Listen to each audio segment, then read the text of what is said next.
So we have Inyang here tonight. She's going to be giving us a lecture on social media practices as an artist. I'll let her introduce herself and talk about what she does, but Inyang, whenever you're ready. Hi everyone. Good evening. Thanks for being here. Thanks for y'all's patience. It's really great to be here tonight. So as Taylor mentioned, I'm Inyang, here to talk to you about social media strategy and how you can navigate your journey using social media as a tool. Let me go ahead and get into things. So agenda for today, I'm going to start with some basics, social media channels, the ins and outs of some specific channels.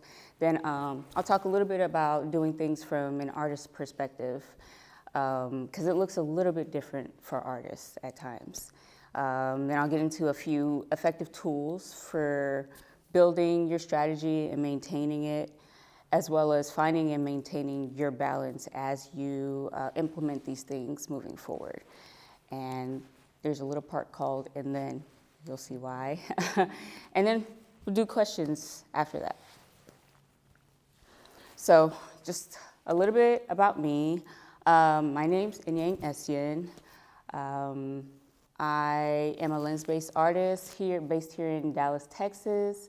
I've been doing photography since I was a little girl. My dad introduced me, and I got into the fine art space in about 2018.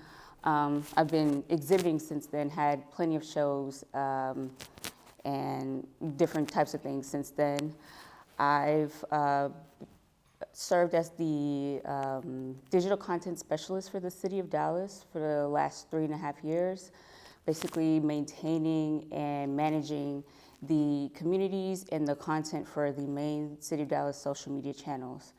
Really great time doing that. Recently separated from that position, but it was amazing while it lasted. I graduated from UNT Dallas with Bachelor's of Communications in Digital Media. During that time, I had about 5 internships, social media and digital marketing. So I got a lot of experience with a lot of different companies here in Dallas. And that also led me to having the opportunity to work for the city of Dallas, as well as work with a lot of Dallas-based small businesses and nonprofits, managing their social media and creating content. So just a little bit about me there. Before we go further, I want to ask you guys a few questions. Is there anybody here who does not currently have any social media or does not use social media at all? Really? Okay. Just wanted to check and see. How about anybody use it just every now and then, maybe every 2 weeks or every 6 months, anything like that? Yeah, it's okay. That's cool. Okay. And then how about maybe daily user scrolling until like 2 a.m.? Yeah, that's me too. I just wanted to get a feel of the different types of people we have in the room.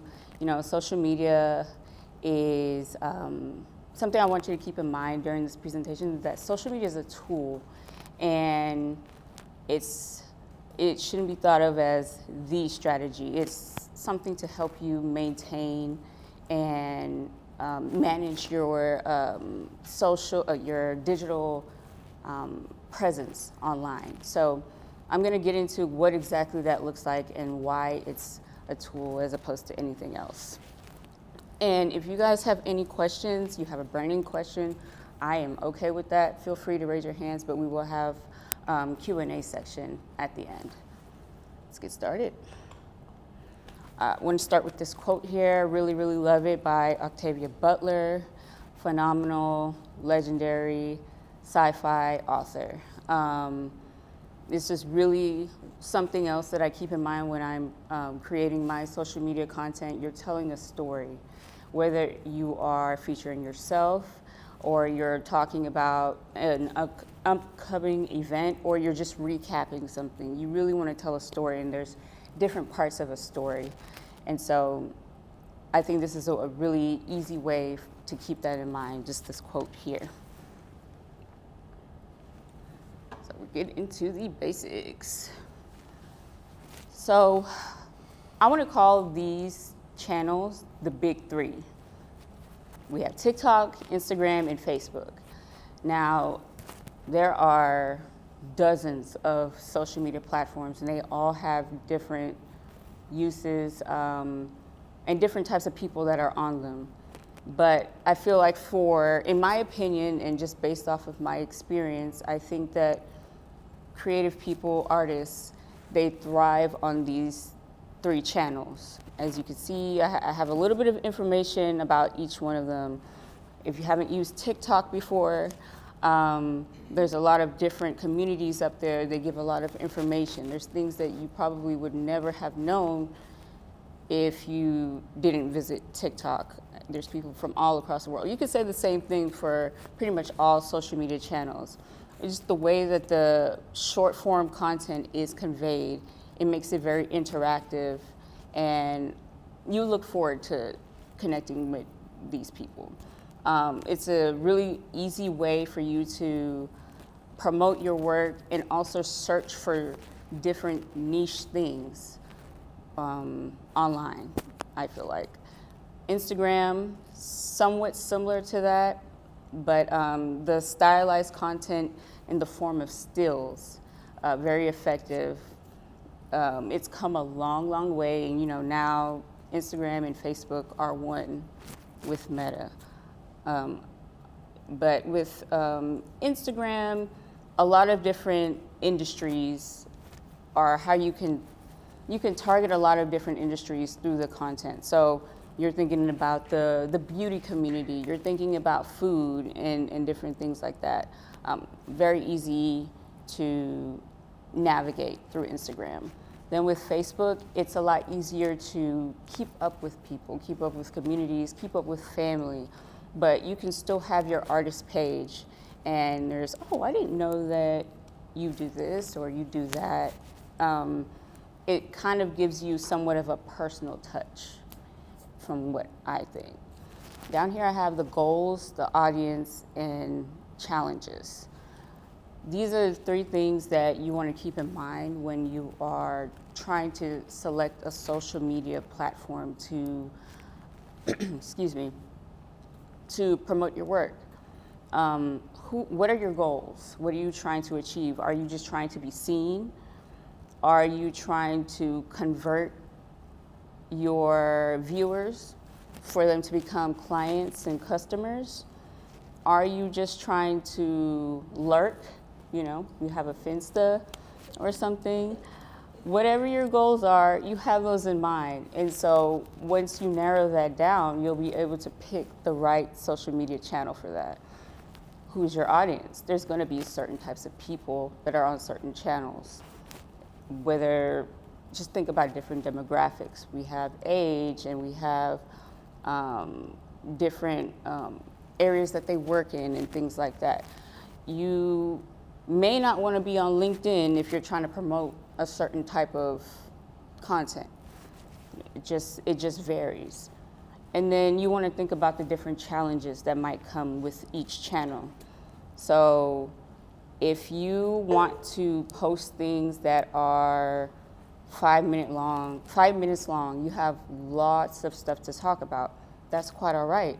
But maybe these three aren't the best for that. You want to get to YouTube, right?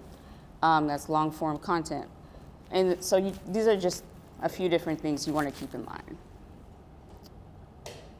So from the artist perspective, I have here an example of a page that I think is really balanced as far as having an Instagram page goes. I'm going to focus on Instagram because I think it's the #1 channel for artists to thrive on from what I've seen and what I've gathered over the years. So this is Estefania Designs. This is a friend of mine, but we've worked together in several different ways over the years. And so I hope y'all can see that. Oh, it's nice and big. Fantastic. All right, so Estefania she does graphic design for small businesses all across the world. I'm gonna go down each and everything that I think makes this a really balanced and really thought out page that has all the components that you should have in mind when you're creating your social media channel. So you can't see it here, but she has a creator channel. And so if you start Instagram, you want to set up your account as a creator. It gives you insights into your performance. It shows how your data, it gives you data as to how your content is performing, and it breaks down your demographics and things like that. This is information that you wouldn't be able to get if you didn't have a creator account. And then you can categorize yourself. You say you're an artist, you say you this or you're that. So start from the top. She has her business name nice and big. You know exactly what the business, it's not an obscure name. You know exactly whose page you're on and what the business is about. So she has her own personal image there, but again, it's just about what you're trying to promote. Do you want a picture of yourself? Do you show yourself on your page? Or do you want a picture of your artwork? So think about that when you're thinking about your avatar. Her bio is saying exactly what she services in a quick, concise, one sentence. Of course, you have limitations with that just depending on your social media platform that you're using, but you want to, again, not be too obscure. For somebody that's coming to your page for the first time, they might not know anything about what's going on. She has relevant links here. So with Instagram, you can put up to 5 links there. But let's say you have 3 different shows going on. You have another event, maybe a speaking engagement coming up. You have your website, and you have 3 other things upcoming that you want to put different links on. So that's about 8 right there. That's above the limit that you have. With that, you can put in Linktree. So you can have your main link here to your website, which is where they could see more of your information. But then you have your Linktree, and you can have as many links there as need be. You can go a step further and sign up for, there's different services. There's one called LinkedIn.bio, sorry. And what happens is when you tap your content, it leads you right to the link that you've plugged in. So you don't have to put your link in your caption because you can't click that on Instagram, right? With the thing that I was talking about, LinkedIn.bio, you can just directly click that, and it makes it easier. If you want to forego having to, link in bio, and then there's like 30 links that they have to go through in Linktree. It's whatever works best for you. She has her location. This is not something you always have to do, but I guess it just depends on what type of creator you are, what type of artist you are. Is it relevant that you have your location there? Will it help your leads? Will it help you get more customers? Just again, we're thinking about our goals and things like that. She has some really good highlights here and very clear and very clear cover art for each of the highlights. Why this is important is with the way that social media works, there's something called the algorithm. And sometimes people don't get to see your content, just depending on what the algorithm is doing on any given day, right? What they can do is always be able to reference the content that's on your page. They know exactly where to go and look for it. So you want to be very intentional when you're naming your highlights. So, and this can also be a reference point for you. You know exactly what you've already talked about, if you need to promote it some more, et cetera, and so forth. She has pinned posts. So if you have some posts that are as I mentioned before, something upcoming, you can put those there so that people know exactly what to look for when they come to your page. If you have a really top performing post, I would suggest that you pin that as well. They're like, oh, this is that person that did that. You never know who's coming to your page. Link to your email, very self-explanatory. How are we going to get in contact with you, right? Link to your Facebook as well.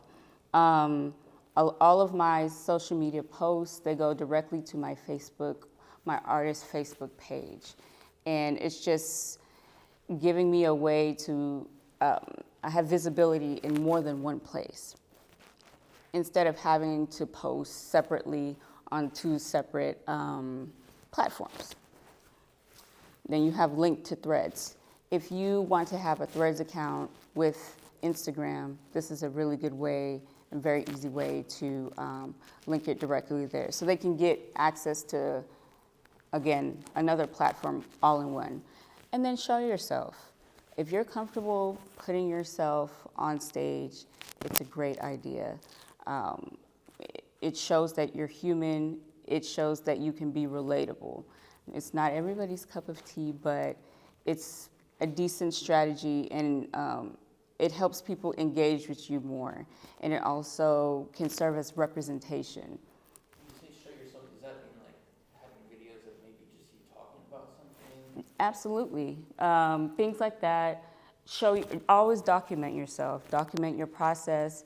You never know when you're going to need that, and you can always post that. You don't have to show exactly how you're making your work, but you can just give us a sneak peek here and there.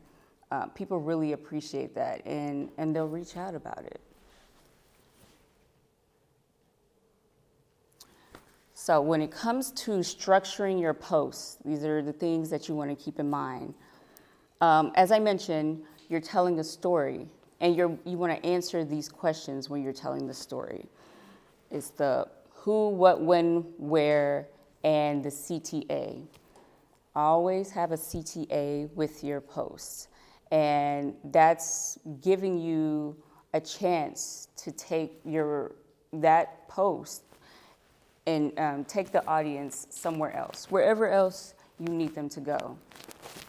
If you're talking about this upcoming event, that's your opportunity to talk about the link in bio, or anything else. This CTA is the call to action. What do you want them to do after it? It doesn't have to be a website, but it's whatever they need to do next.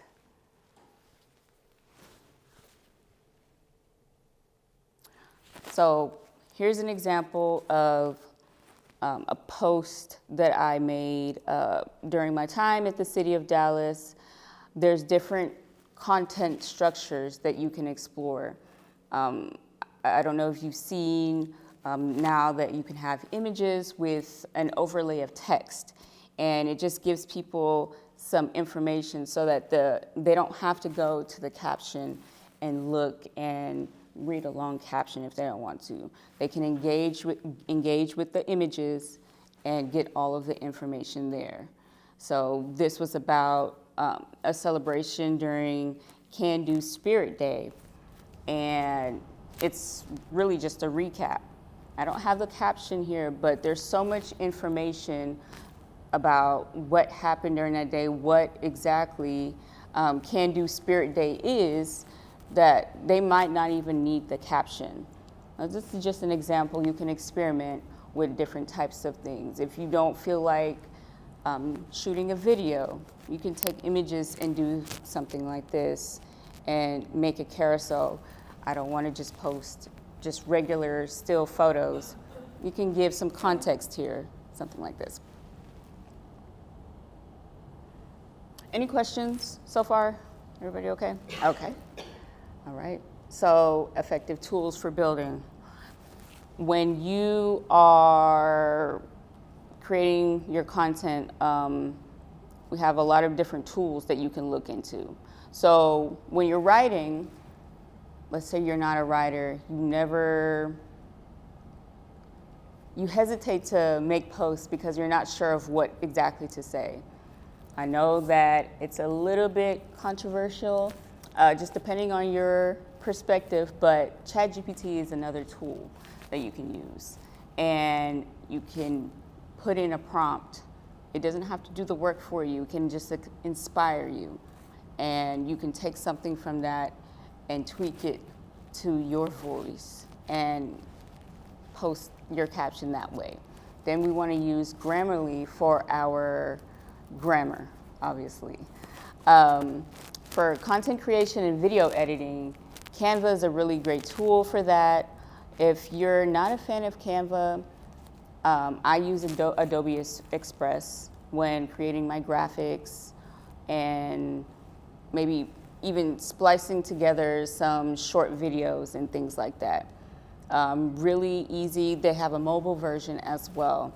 I used to be a really big fan of CapCut, but once they changed their terms of service, I started to utilize Adobe Express. And that's something else you want to keep in mind when you're using these different tools to manage your social media. And then when it comes to content scheduling and project management, we're thinking about Meta Business Suite. So as I mentioned, I'm really focusing on Instagram. Meta is Instagram and Facebook. They have a built-in business suite scheduling tool, and you can just use that. You don't have to pay for anything external to schedule your content. They even let you know, okay, well, tomorrow is Christmas Eve. There's a calendar there, so you can see everything at a glance. It gives you an overview of your data, your content performance as well. And it even gives you suggestions. You can choose music there for your content if you want to post your content with any music. And then Notion, something that I use for project management. If I want to but plan posts maybe 3 months in advance. I know I want to talk about this in about 3 months. And so I'm planning exactly what is going to lead up to that time. These are some tools that I use. You guys have any questions about any of that? No? Okey-dokes. So, finding and maintaining your balance. This is a post from my page. I pulled this one out because it's really easy to get into what are called vanity metrics. We're thinking about, I don't have enough likes on this post. I don't have enough shares. I don't have enough this or that. There's only 57 likes on this post, and it's not the first time I've posted this image. There was a time that somebody liked this post, and right after they messaged me and asked, how do I purchase this piece? I've not posted this I think I posted this maybe like 2 or 3 times, and none of the posts have gone over 100 likes. But this is my top selling piece. So it's all about, are you doing the right thing? Do you have the right content? Is your audience resonating with your work? 57 likes doesn't really mean anything. It just means 57 people took the time to hit that. It's definitely, and one of them was me apparently, it definitely is appreciated, but it's not necessary. And just know that because you post the first time and nothing happens, doesn't mean you shouldn't post again. So we can also get into this space of comparing ourselves to others. This person is doing this and doing that. They have this many likes, and focus on yourself, just keep posting. Consistency is really the only strategy for social media. You have to be consistent about that. So those of us that are scrolling, we need to be posting instead. I'm talking to myself as well. Alrighty. And then what next? Oh, that moved. But basically, social media, again, is just a tool. It's not your strategy. Social media can do anything at any time, not to get morbid, but make sure that you have different avenues to engage with your audience. The main one being a newsletter. This is personal for you. This is how they can engage with you directly. You have these people's email addresses. They've signed up to hear and learn from you. And so if anything were to happen at any time, you still have one of the most intimate forms of communication, ways to communicate with your audience. So try to see how you can do this outside of having your social media channels, what you can do to make sure that your audience can get in touch with you if need be. Do we have any questions?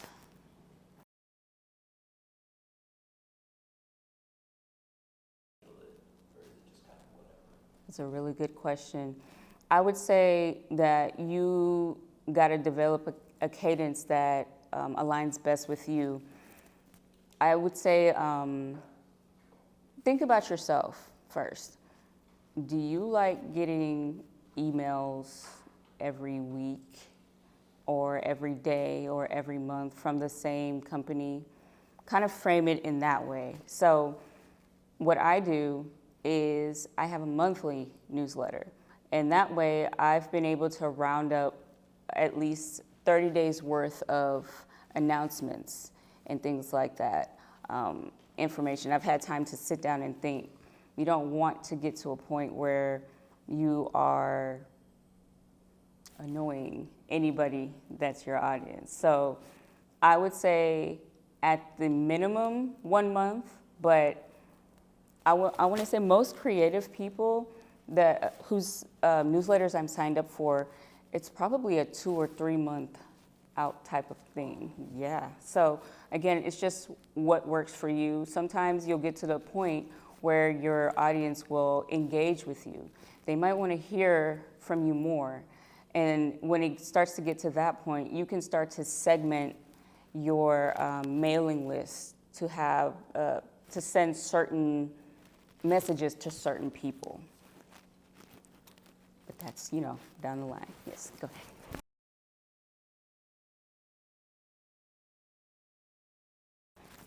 So when sometimes people get into the mindset of all I have to do is post on social media and then it'll come and then it'll happen. It's almost never that simple. As I mentioned, I gave the example with my work. I posted that a few times and then, that happened. Social media is a part of a larger strategy because that's not the only thing you're doing as an artist to get the word out, is it? You're going to different events, you're talking to different people. And if we think about marketing as a whole, there's a lot of different forms of marketing. And social media is just one of them on the list. And you can still be successful without social media channels, but it's to help you. And when you utilize it in a way that helps you, that's what makes it a tool. I hope that helped. Mm-hmm. Oh, fantastic. Yeah, go ahead. How do you protect yourself against copyright? So there are a few things you can do. One of them is more extensive and out of my wheelhouse as far as talking to a lawyer, on the back end, the legal route. There are ways that you can put that your images or your content is copyrighted in your bio. People are still going to do what they want to do, but this at least gave them a warning. And if you do choose to, do anything after that, then that's up to you. You can also put that in your caption for each post.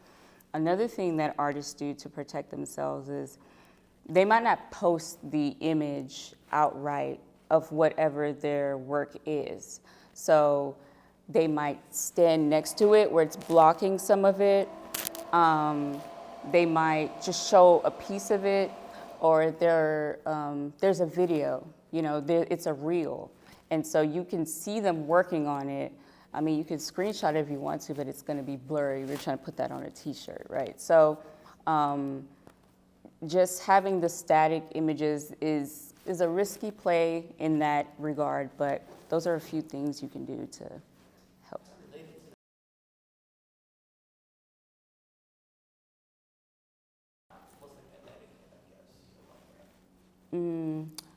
Yeah, as this is my opinion, it's just not, it's not best practice to have your watermark if you're posting to social media. It takes away from the work. There are tools now where that can be removed anyway, but again, you just have to navigate it as best you can. I just opt not to put watermarks on things like that. As far as social media goes, there's other reasons why you could use watermarks.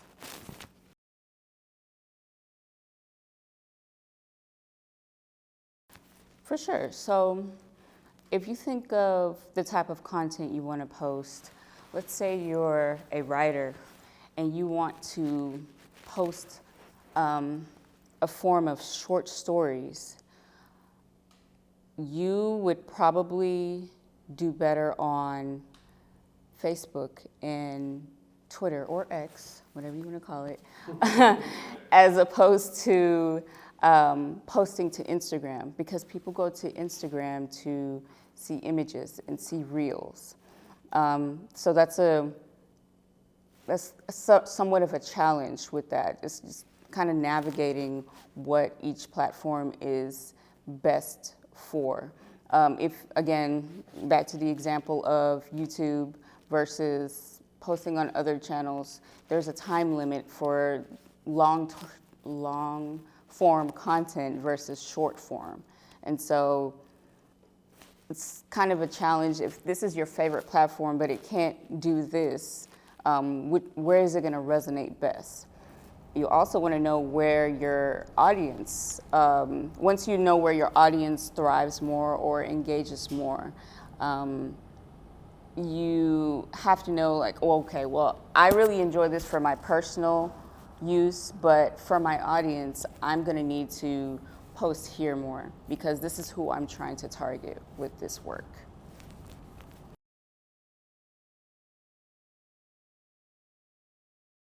Yes. It does. And then how do you find that information? So when you're posting to Instagram, you'll see it right there. Yeah, absolutely. So you can shorten a clip, you can add multiple clips, put music over them, you can slow them down, speed them up. You just gotta mess around with it and see what works best for you.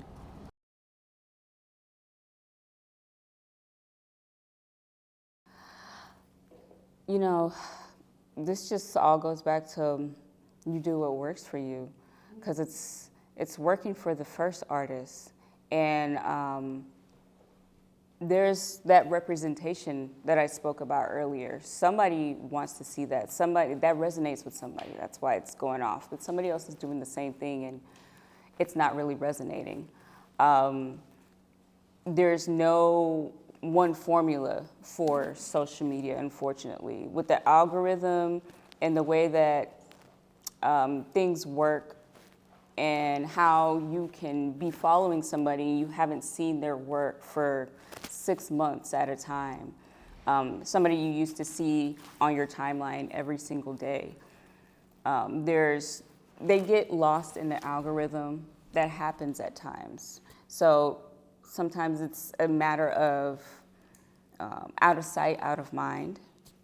they don't see her anymore, they're not looking for her. I'm not saying that's the case, but that might be the reason. I haven't seen either one of these. Maybe if I saw them, that would give me more context. But definitely, I think if telling your story is helping somebody or somebody likes it, you should continue to do that. I would, as I mentioned, you want to be human. You want to show your humanity. You want to show up on social media as yourself. It doesn't have to be like your personal page, but show yourself for sure. Oh, thank you. We're out of time, y'all. Oh, that was fast. I want to say thank you to Inyang for joining us. Thanks, everybody. Thank you. I appreciate y'all showing up. Thanks for your patience.